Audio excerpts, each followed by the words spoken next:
In need of an outdoors adventure while vacationing recently in northern Italy, my wanderlust was fanned by reading about one of the oldest churches in this part of Italy, situated on a mountaintop and accessible only by foot. Even better, the route up the mountain followed an old Roman road, paved by hand with rock. The route up was steep, but I amused myself with the hillsides of chestnuts and wildflowers. Walking through an old, abandoned farm, 2 goats suddenly appeared and eyed me warily.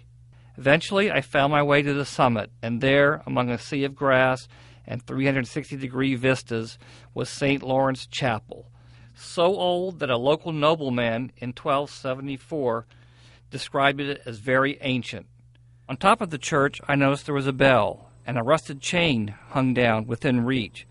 Thinking it perhaps a tradition for those who made this climb, I rang it.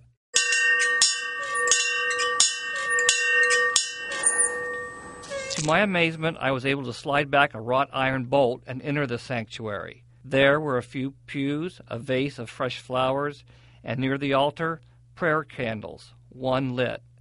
What trust, I thought, to leave an historic edifice open in such a remote spot.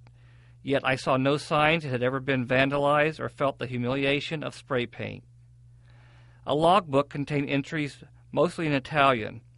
One in English, however, caught my eye. It was from Angela, a Canadian woman who had first journeyed here when she was a mere 4 years old. 14 years later, she had returned, apparently alone.